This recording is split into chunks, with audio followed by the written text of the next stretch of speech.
Hello, everyone. I am Diane Donnelly. I'm with the Donnelly Group of Keller Williams flagship of Maryland here in Annapolis, and I am the president of a small real estate team. And we have introduced this series, the Donnelly Group TV, because of COVID and misinformation and people being scared, not knowing what to do, not knowing what direction to take. So we created this little mini series. This series is about first-time home buyers, and this is the first of 4 weeks that will be in this series. And we're going to be talking with David Ratti with Envoy Mortgage about buying your first home and getting pre-qualified. Hi, David. Hello. Welcome to the show. And David comes to us with a lot of experience. In fact, I'm going to read this to you. David Ratti is the market leader for the Ratti team at Envoy Mortgage here in Annapolis. He has over 30 years of experience, so that's half of his life. You're pushing it. 30 years experience. He has a unique skill set within the industry. He's held virtually every role within the mortgage business, including closing officer, post-closing processor, processing manager, supervisor, underwriter, loan officer, loan originator, branch manager, and builder service manager. David, that is a lot of different jobs, and you are one of the people that I go to when I need some information, because you know a lot of stuff out there, what's going on. You keep your finger on the pulse of the market. But fill us in. What did I miss? I don't think you missed much. I'm pretty sure you just said I was old. Yeah, I did. I did say that. But that means more experience, right? Yes. Yes. So David, I don't know everything, but I know where to go to get the answers. Yes. And I don't know, we've been working together for a long time. I am not sure that we've ever asked you something where you didn't know the answer, in fact. Well, or did you cheat and get the answer and then come back and act like you knew the answer? Yeah, that's probably it. That could be too. That's okay. We appreciate your honesty anyway. So today, David, we're going to be talking about getting pre-qualified. And I think most people out there know that people need to get pre-qualified to buy a home. They know that the mortgage company wants to make sure that they're credit worthy in order to buy the home. But I really want to break this down so that at the end of this call, people know exactly what that means, that when you get pre-qualified, here are the steps that you take. So the first question I want to ask you is, when someone is looking to buy a home, do they contact you first, or do they contact the realtor first? Well, that's a great question. And either is actually a good answer, because if they contact you, for example, first, you will send them directly to the lender to get pre-qualified, because everything does revolve around the money first. Right, So exactly. It's like when you go to the grocery store, you have to make sure you have enough money to buy the groceries that you're buying. Same thing with a house. Okay, and most of the time they do come through the realtor first, and then we match them up with a lender who would seem to be the right fit for them, give them a couple of names, they choose who they want to work with, and then that's the first step, is to get pre-qualified. When that happens, they call, they say, "Hi, David, my name is Mary, and I'm getting ready to buy a house with Andrea, and I need to get pre-qualified." Walk me through that process. Sure. I mean, it's an exciting time, but it's high anxiety too, because it's a large purchase. Usually when somebody goes through this process, they're getting information from different sources up until the point where we talk to them. And most of the people that they talk with are giving advice, coworker, family member, friends. And the people that are giving the advice, it's all conflicting information, because those people probably have only bought one home in their life. And whatever they did was probably good for them, but it may not be right for the individual that's trying to buy a house now. So all that conflicting information adds to the anxiety. So when they get to me and I'm able to share with them everything they need to know for their specific circumstances, you can almost feel an air of relief that we're able to, sort of eliminate the myths or confirm some of the information they did source elsewhere at the water cooler, so to speak. And they're doing it out of, love. So they want their people, right? The neighbor, yes, or the family member wants to do the right thing by them, but they just might not know. So you're looking at a portfolio of hundreds of different loan programs, different categories, and then you're taking their information and matching it up to say this would be the best program for you. And the neighbor may not know that program even exists. Why would they, right? That's correct. And a lot of times we hear it, from the parents will tell them, well, you have to save up 20% down. Mhm. And, 50 years ago, that might've been the case, but it's not the case anymore. We have people getting into homes for under $1,000, cheaper than they can rent a home. So I've seen people getting money back at closing.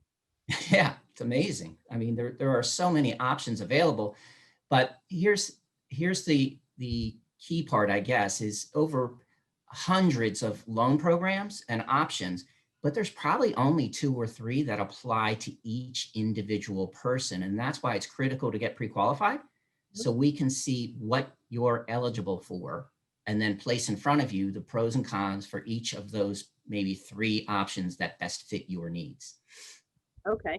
All right. So they call you, David, I'm ready to go. I talked to Andrea. We found a house that we really liked, or we haven't gone out yet and I want to look at a home, which is the preferable way to do it, right? Get pre-qualified Yes. before anybody gets in the car, especially during COVID. Right. So I want to know how much I can afford. So they come to you, and what is the process? Well, it's changed due to C-19, of course. We used to have the option of face-to-face meetings. We have replaced that with a video chat. So you can actually do your application sort of like we're doing now on video chat. It's a more relational way. You can also do it over the telephone, and you can do it from my app or online application. A lot of people prefer the online application because they can do it in their slippers and jammies, Yeah, at 10 o'clock at night. right. And that online program, it's asking about what? So I want to know your name, your phone number, your address, your credit worthiness. You're going to pull a credit. So what is in the body of the application that people will need to know that you will be asking? Great question. So what we get is a pretty consistent 2 years of information. So we're looking for 2 years of residence. So where you've lived over the past 2 years. We're looking for a 2-year employment history. And it's okay if you've had 3 jobs in the last 2 years. What we're most concerned about, were there any large gaps between those jobs? So if you had, for example, a 6-month gap between jobs, it might be concerning, because if that occurs semi-regularly, we wonder, how are you going to make your mortgage payment when that happens in the future? Mhm. So it's not that you've had 3 jobs. We're just looking to see, are there gaps between those jobs? So 2-year residence history. And we also look at assets. So we'll go through checking account, savings account, 401ks. We want to show as many assets as possible, assets for reserves, resiliency, if you will. We get date of birth. We get a social security number. Really, that's it. It's not that complicated. Do the applications now, the 1003 is what you guys call them, do they still ask for you to fill out the financials on what your debts are, or is that just now comprehensive because you're going to pull a credit report? Yeah, actually, that's been streamlined. Back in the day, before all the technology, you would have to kind of remember, oh yeah, I have a Chase card or I have a Discover card. The whole liability section you can completely skip, because we automatically pull a credit report and all your credit accounts import into the application. That makes sense. In the when you are pulling the assets, the bank statements, Yes. one of the things that you need to be careful of is if there's a large deposit that is not consistent with previous deposits or not consistent with what your pay is, right? What is that all about? Yeah, that's kind of an interesting thing. Most people think that the biggest challenge is proving income and credit and so forth, but the assets can create a challenge if you've had large deposits in the past couple months. So, for example, what does everybody do when they get ready to buy a house? Anybody they've lent money to in the last few years, they're asking for it back.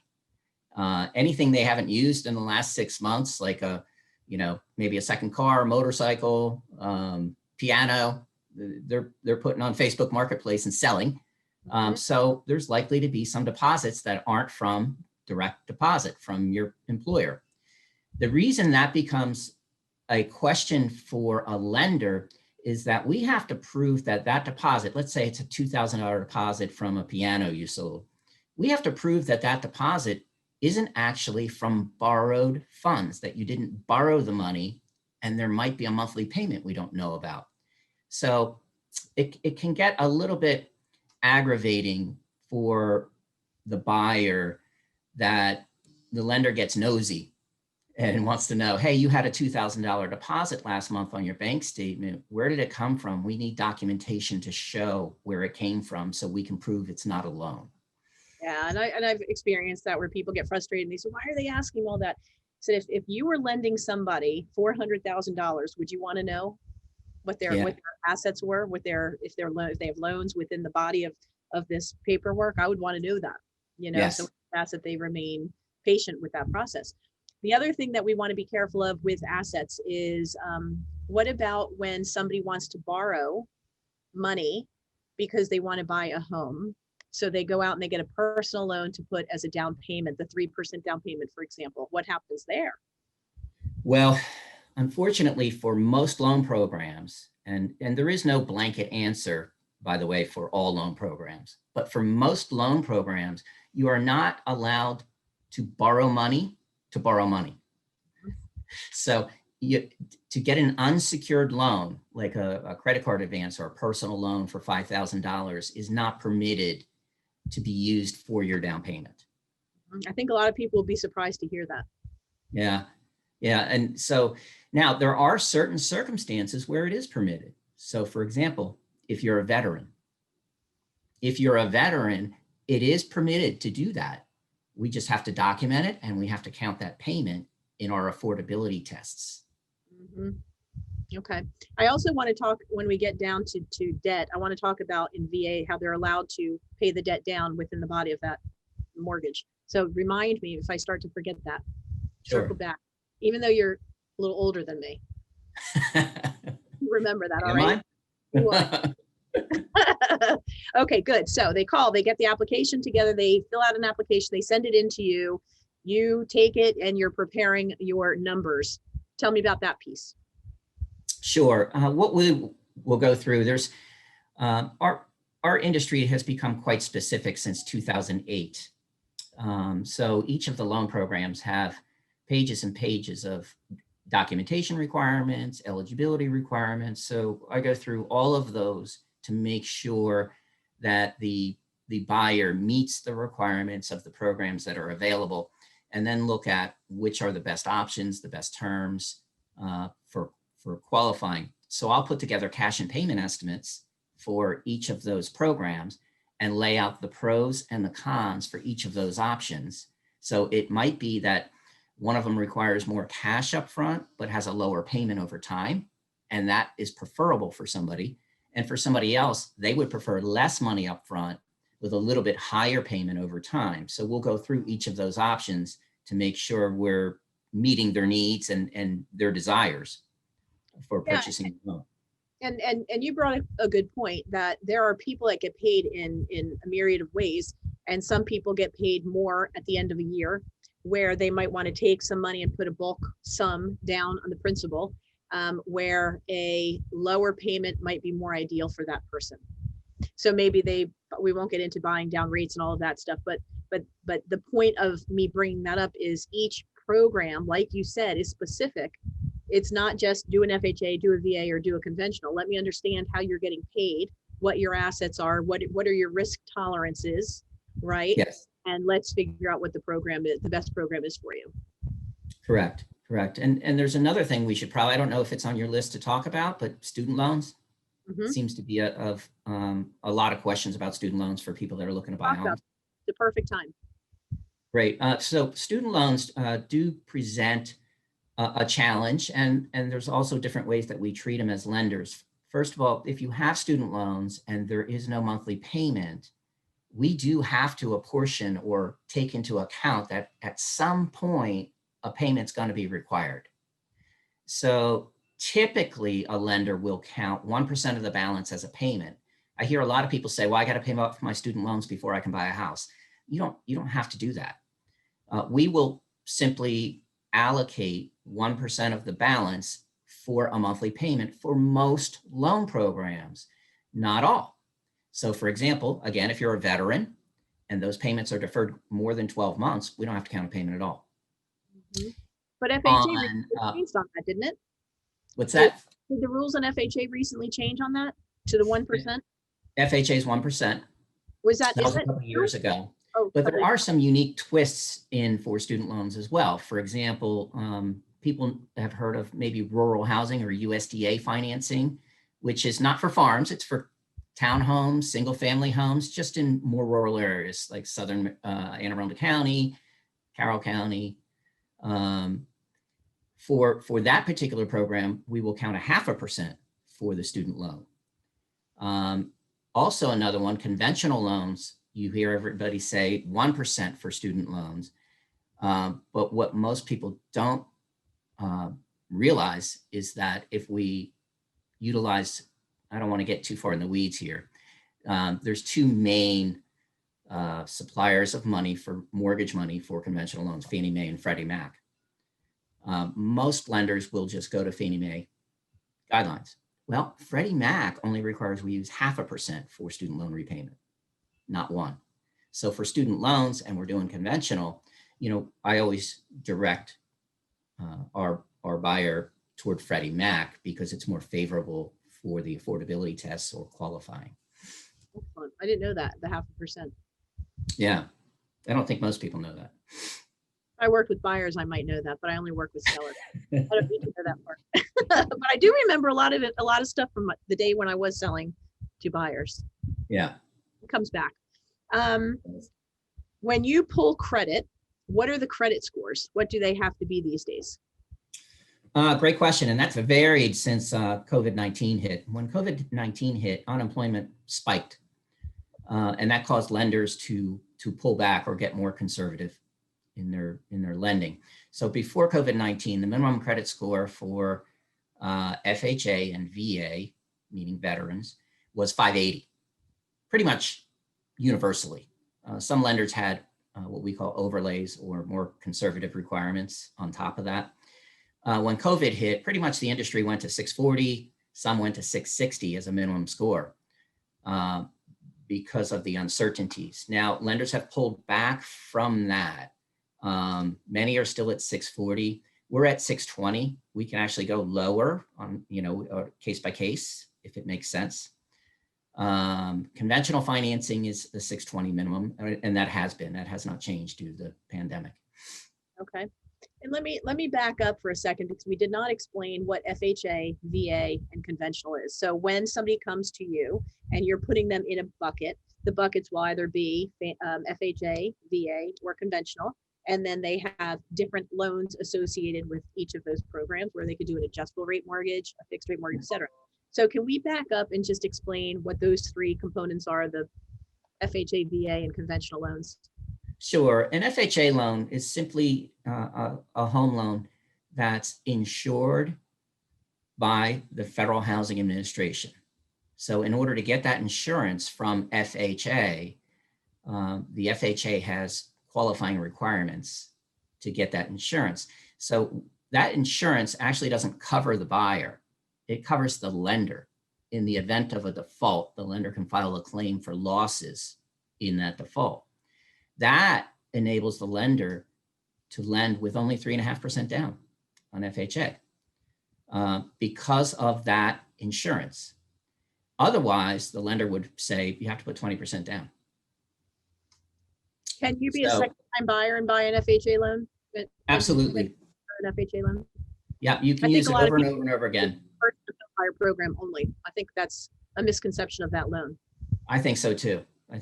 Anybody can get an FHA loan. There's no income limits, and it could be your 20th home. Okay. VA. So for VA, VA, is the great payback for serving our country. So if you have served our country and you have your VA benefits, then with VA financing, you are able to purchase a home up to $1.5 million with no money down. Is that crazy? That's crazy. I wouldn't want that payment, but I wouldn't want that payment either. So thank you for your service for people that have to pay, right? Zero down. The VA guarantees the loan. The Veterans Administration guarantees the loan that in the event of a default, the lender can file a claim with the Veterans Administration for the losses due to that default.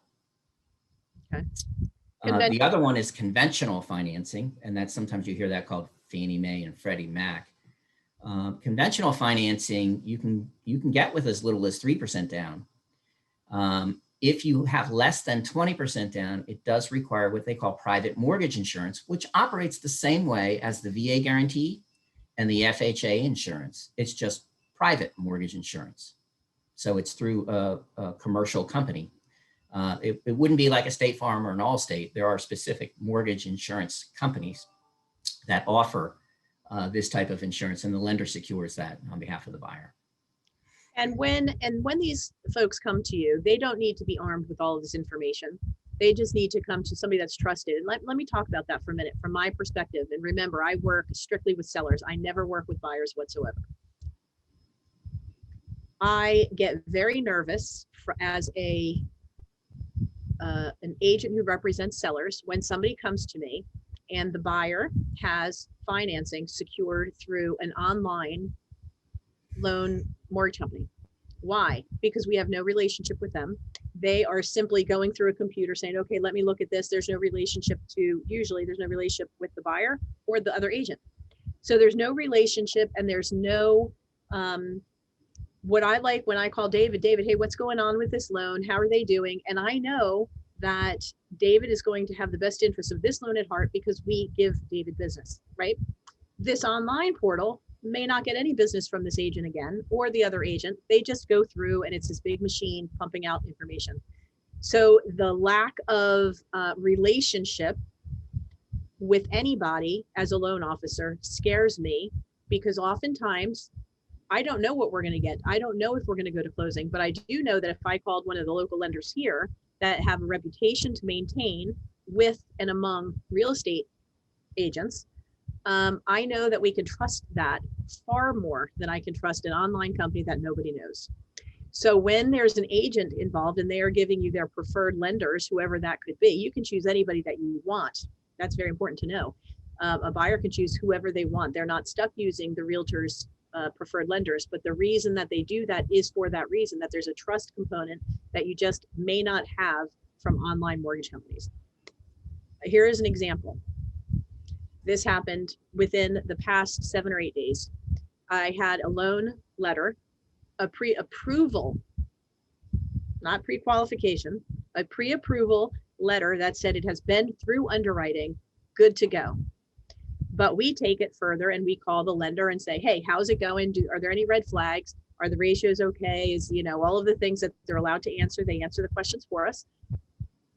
Everything was good. Thumbs up, ready to go.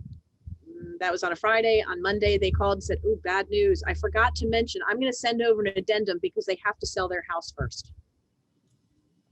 Ooh. Wait, what? Like that's not, oh, by the way, I'm sending an addendum over. That's a stop. That's a hard stop. Yeah. And completely a different scenario than what you presented. Completely different scenario than what I'm reading on this lender letter that said they're pre-approved without selling a home. Talks to the lender, tried to get it straightened out. Next day, hey, just calling, hey, what's going on? Are they going to be able to make this happen? Is it going to work? Oh, bad news. The buyer signed on as a co-signer for the daughter's loan. She no longer qualifies. Wow. Okay. Wow. There's so many things wrong with that scenario. I can't even see straight, but what I wanted to circle back to was, once you submit your loan application to the lender, do not buy anything else. Do not inquire about anything else. Do not change your credit portfolio at all, because you are going to pull credit again towards the end for the most part, right? And yes, if your numbers are going to change, it can alter your qualification and put you at jeopardy of being in default of a contract. So do not spend any more money once you do your loan application. David, from a professional, tell me your take on that. Absolutely. And actually, it's not even that the lender will check the credit at the end. The lenders now have credit monitoring services. If you do go get a loan, we get a red flag notify that somebody has checked your credit. And we have to document what the terms of this new loan is. So the biggest things that, we coach everybody up when we sit down and have this discussion about, don't buy your refrigerator, don't buy your washer and dryer until you move in. But it does happen occasionally. We just had one 2 weeks ago. It wasn't a washer or dryer. It was a Lexus. I hope it was comfortable because that's where they're sleeping. In the middle of the process, they bought a new car. Fortunately, it worked out in the end, but my goodness, there was some sleepless nights there. Oh, no doubt. On everybody's part, right? Everybody gets Yes, with that especially stuff. on our part. I have no hair. You can see this. I did see that. I saw an L for Lexus on there. So do not go out and buy credit. Keep your credit clean. And 90 days, same as cash, or 6 months, same as cash, is credit. Good point. So refrain from doing that during the process. Keep your eye on the prize. Okay, good, really good point. Now, these different programs, the minimum down, I think that I heard you say, is 3% with conventional loans on some programs, 3.5, so 3.5 for FHA. Correct. And VA could be what? VA is 0 down. USDA or rural housing is 0 down. A lot of people they have to have, when they say 0 down though, it's 0 down as down payment, but you have to have some money for closing costs. Yes, right? you do. Right. Yes. And you have to give an earnest money deposit on any of these programs. Yes. So when you make an offer on a home and you present that offer, it will have a deposit check from the buyer. As you know, you review them every day. Every day. And on an FHA loan, can the 3.5% be from a family member, not as a loan, but as a gift? Absolutely. Absolutely. Can you talk about that? Sure. And the FHA has a very specific definition of who a family member is. So for example, a mom, a dad, a brother, sister, aunt, uncle, all of that's fine. A cousin is not acceptable. So it has to be a close family member that provides the gift. For another example would be fiance is not a family member. We run into that a couple times. That's easy to fix. You just go to the courthouse, get married. That's right. I just read an article about that recently. Someone did that. I did that. Man, I think that was probably 20 years ago. Yeah. Somebody, they went to the courthouse, got married, didn't tell the family, but they were able to qualify for VA, right? And they do. Yeah, exactly. If the buyers want it, will help them, right? Yes, and a gift is perfectly acceptable for most loan programs. There are, again, it's a very specific industry, and for some programs, it's not acceptable. So, for example, if you're an investor, doesn't apply to our audience here, but if you're buying a home to be a rental property, you would not be able to use a gift. Okay. Really good to know. And a gift, different than a loan, is simply you're not required to pay it back. They're just giving you the money, as opposed to giving you $1,000 to your house that they're saying pay me back.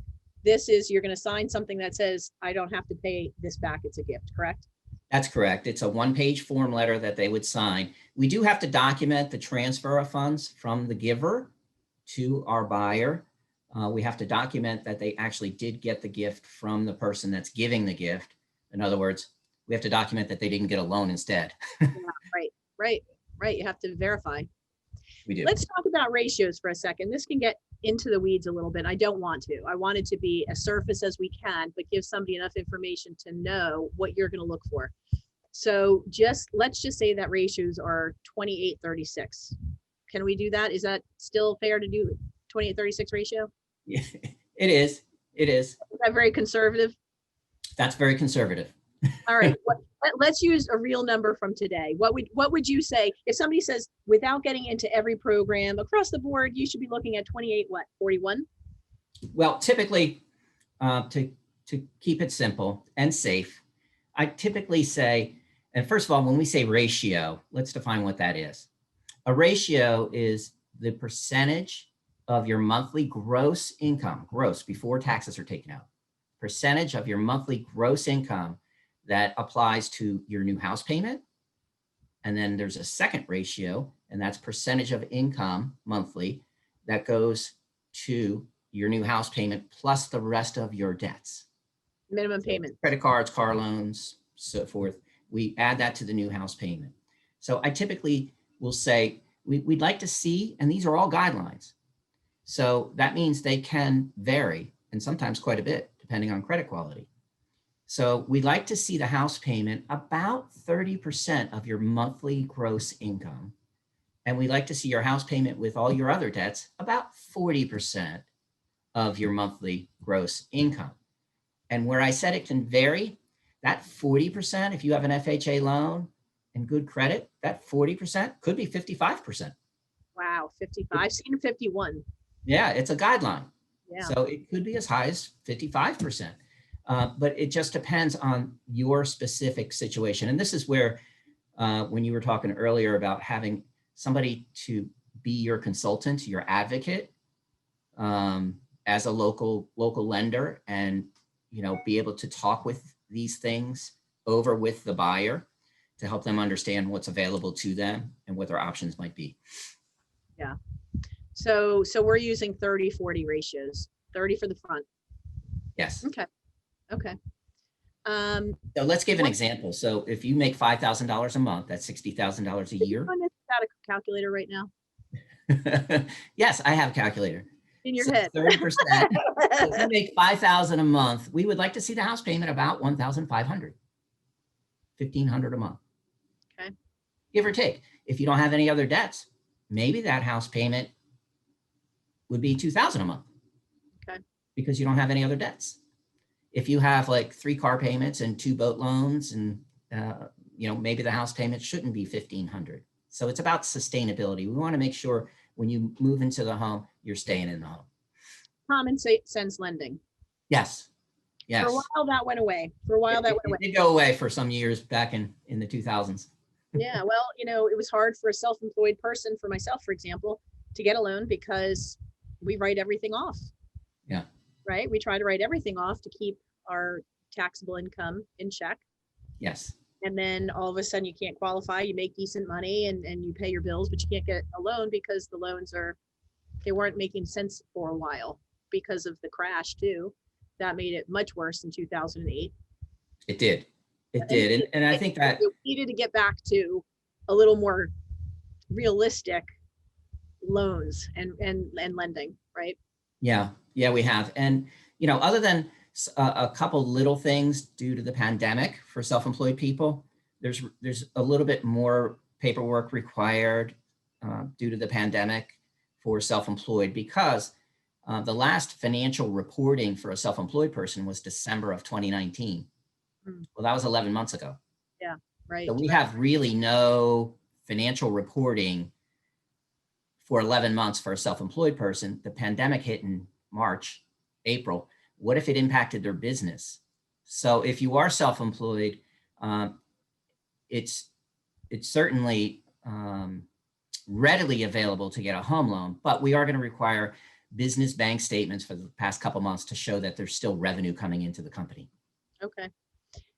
So I'm going to recap for a minute. So somebody says, gosh, I'm thinking about buying a home. They're going to reach out. They're going to call their realtor, Andrea. In this case, they're going to call Andrea and say, Andrea, I'm ready to buy a home. Andrea's going to say, fantastic. I'm going to learn what you're looking for. How many bedrooms, how many bathrooms, what kind of, do you want a townhouse or a single family home, et cetera. We can take all that information. And we're going to say the first step is to get pre-qualified. We're going to call David. They're going to call you, and David, you're going to ask for 2 years worth of bank statements, pay stubs, and tax returns. 2 months of bank statements, not 2 years. That's a lot of paperwork. Yeah, the typical paperwork, we do call it 222, and that's 2 pay stubs, 2 bank statements, 2 years W-2s. Perfect. So 222. That's kind of the standardized paperwork requirement. Fortunately, with all the great technology, in a lot of cases, we don't actually have to have all of that paperwork. That's sort of the norm, but there is documentation relief that is available for many loan programs where maybe we only get 1 W-2. Wow, that's really good. Right? So in order to determine that, somebody has to get pre-qualified. And here's a challenge that I see often when somebody makes that phone call that you're talking about and wants more information and detailed information. It's like my dad always used to tell me growing up, he's garbage in, garbage out. The quality of information and guidance that I can provide is directly related to the quality of information provided by the buyer. So I can't really give specific guidance with general information. Right. So when somebody calls and says, well, my credit's good, that's general information. Good is very relative. It means something different to everybody. So I really need to pull their credit and see exactly what we have, so I can specifically guide. This is the biggest purchase in your life. Yes. We don't want to guess. Yes. Okay. So we will get nosy, I guess. We want to pull credit. We're going to want 2 years of employment and income information, asset information, so we can position the buyer in the best possible way. Okay, so they got the information, they filled out an application with you. You're going to talk to them and say, you can qualify for a home that's $450,000. Congratulations, you're going to send over a pre-qualification letter to the lender, and Andrea will say, okay, let's go. Then you start looking for homes. Right now, the buyer's market is very, very tight. As a result of that, people don't want to pay closing cost help if they can help it. So if you're in a situation and you're buying a home and the price point is under 300 or under 350, it's very, very competitive. And if you have to roll in closing costs, I'm not even going to get into that right now, but if you have to, if you need the seller to help you with closing cost help, that's tough right now. You're likely to have to increase the sales price in order to do that. If you have questions about that, shoot me a text, an email, put it on Facebook. I'll get back to you with what that means and how you can still buy a home if you don't have enough money for closing cost help. We can help you figure that out. But I don't. It's too technical to get into here. It is, and I think the important part there is that when somebody's going to buy a house, surround themselves with professionals that are their advocates. You know, I've been doing this for a really long time and I don't know it all. How in the world is a consumer, somebody who wants to be a homeowner, going to learn all of this in 30 or 60 days? They aren't. There is no way. So they have to surround themselves. We've both been doing it 25, 30 years, and we're learning stuff every single day too, right? Yeah. And things change all the time. You know, this conversation may not have been the same conversation pre-COVID. It would have been. So you're right. Surround yourself with people that know, people that are experienced, people that know how to dig in and find solutions and not get stuck on problems. Yeah, and exactly what you're talking about. If cash is a problem, if you have, a lending professional and a real estate professional, and they are able to strategize together, so we can make sure the offer is structured financially beneficial to the buyer, it's critical that the loan officer and the realtor are communicating and working together. That is the difference between that successful relationship that you're talking about between the lender and the loan officer and the realtor. That relationship will either make or break the deal if it's not done well, because they have to communicate on strategy, on how to get these buyers the winning bid in this environment, in this environment that is so competitive. So man, get the right lender, because that will make or break your deal. Absolutely. David, any parting words? I really appreciate you today. Is there any parting words that you have for the group? Not really. I just want to thank you for having me on board. I mean, this is a high anxiety process when everything goes perfectly. And it's such a detailed process that it's okay if it doesn't go perfectly, if something pops up. And I would just caution people when they go through this process, if we're all in a boat and rowing in the same direction, we will come to good solutions. So work with your agent, work with your loan officer, so that they can help you. It's like Jerry Maguire, right? Help me to help you. So if something pops up, like a deposit on a bank statement, and the lender needs that documentation, get them what they need. Not next week, get it to them tomorrow. Because, that's another thing we didn't really touch on, but especially right now, we're approaching the end of the year, but the lending industry, title companies, appraisers, the entire industry is extremely busy. So waiting to get the lender documentation is not going to help you as a buyer. You want to get it right away. Yeah, and that's part of the line of questioning. When I receive a lender letter, I talk to the lender. Do you have everything that you need in order to make a financial decision for this buyer right now? And it's, well, we're getting ready to get the information. No, too late. Next person. Yeah. Yeah. Yeah. Well, I appreciate that insight, David. Thank you so much. You guys, if you have any questions and you need to reach out to David, we're going to put David's information below. If you have any questions about what type of loan, how much money you're going to need to buy, what your ratios are, is your credit good enough, please shoot David a message. If you have questions about buying a home and what it would take from our end, let us know and we would be happy to help you and assist you or answer questions or get you in the right direction. But outside of that, next week, we're going to be talking about the 8 steps that you need to know in order to buy your first home. So stay tuned for that. And David, again, we appreciate you being present and being here talking to us today. Awesome. Thank you. You're welcome. Take care, everybody. Bye-bye.